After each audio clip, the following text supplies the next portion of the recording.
What's stopping you? Are you too tired? Didn't get enough sleep? Don't have enough energy? Don't have enough time? Is that what's stopping you right now? Don't have enough money? Is that the thing? Or is the thing that's stopping you, you? The problem is you actually don't want to change. You're actually tougher than you think. You never knew that. And maybe you didn't want to take on the responsibility because, you know, people play a role in their own demise, so to speak. When you had opportunity to go out and explore or withdraw because you were afraid, you chose to withdraw because you were afraid.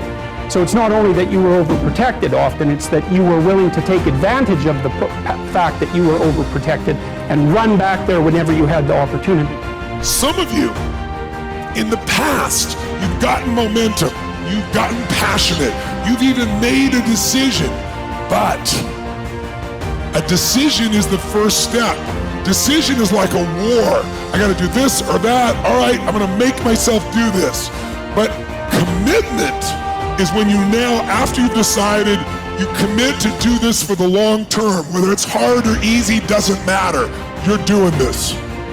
It takes it from this moment and it carries it into the future even when things are difficult. Then once you decide, the only way the commitment and the energy and the momentum continues is if you take immediate, massive action is the cure-all.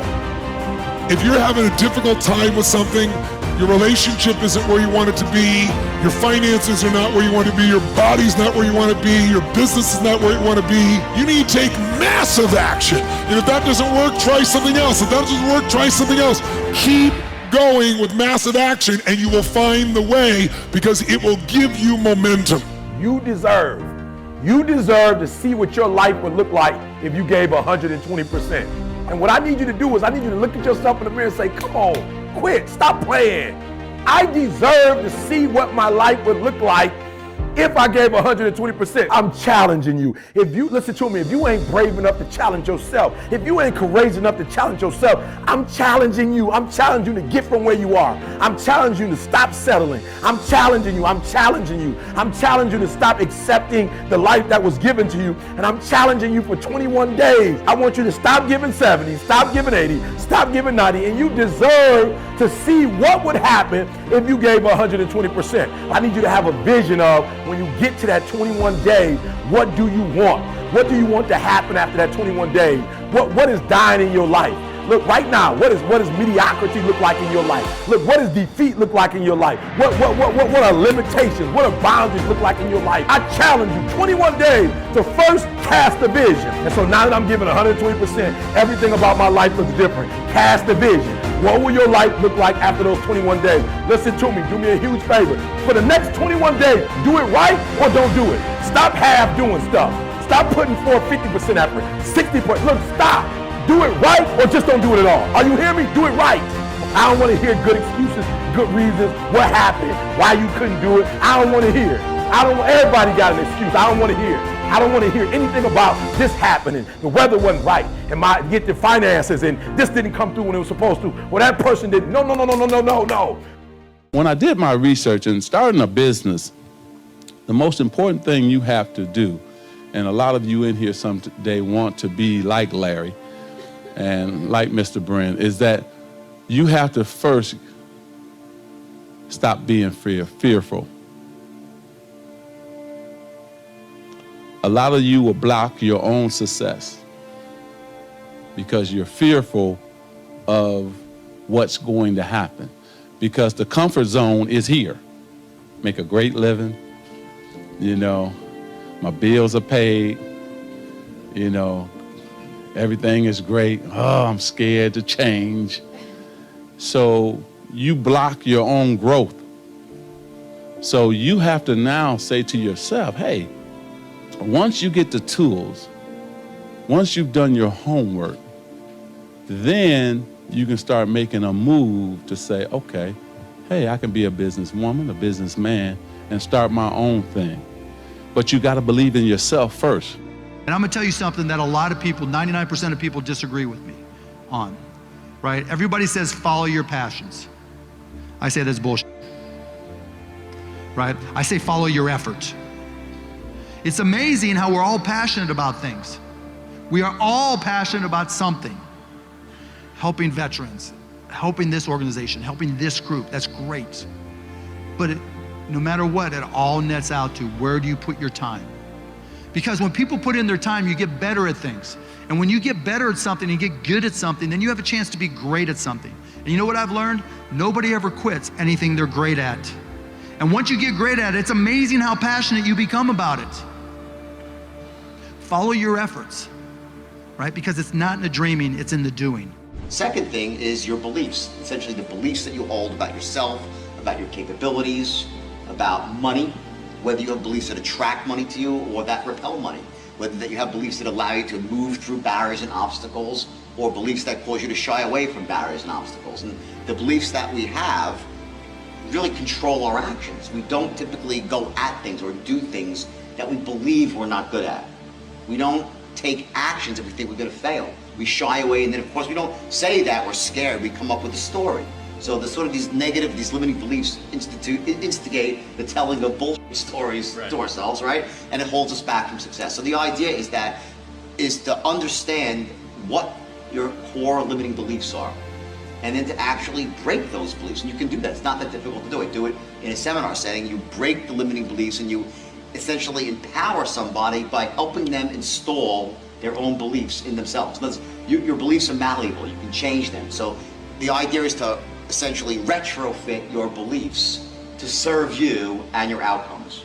In the case of entrepreneurs, it's that money is not the root of all evil, that building a business is possible, that I can learn whatever I need to know, those sort of beliefs. I advise students, as much as possible, look for the job that you would take if you didn't need a job. I mean, don't sleepwalk through life, and don't say it's all going to be great.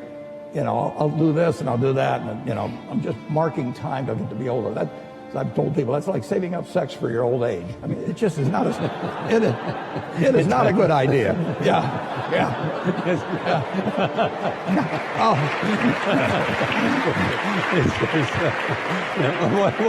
What are you urging them to do? I'll explain it.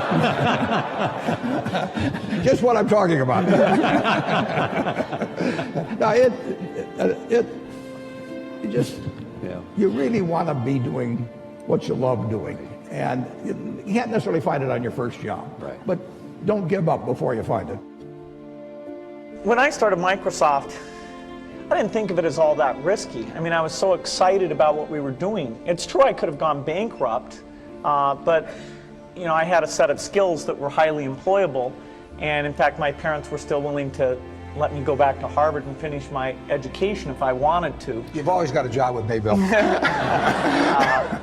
And the thing that was scary to me wasn't quitting and starting the company. It was when I started hiring my friends and they expected to be paid. And then we had customers who went bankrupt, customers that I'd counted on to come through. And so then I got this incredibly conservative approach that I wanted to have enough money in the bank to pay a year's worth of payroll, even if we didn't get any payments coming in. And I'm almost true to that the whole time. We have about 10 billion now, which is pretty much enough for the next year. Anyway,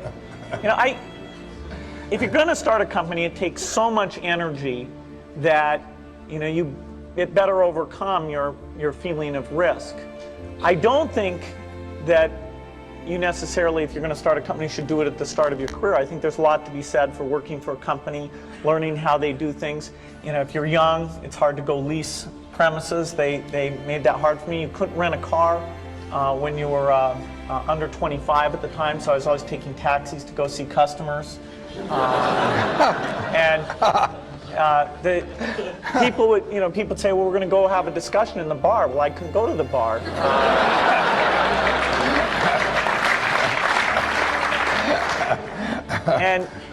But that's fun, because I'll tell you, when people are first skeptical and they think, oh, this kid doesn't know anything, then when you show them you've really got a good product and you know something, they actually tend to go overboard and they think, whoa, they know a lot. Let's really do an incredible amount with these people. So our youth, at least in this country, was a huge asset for us once we reached a a certain threshold. It is hard.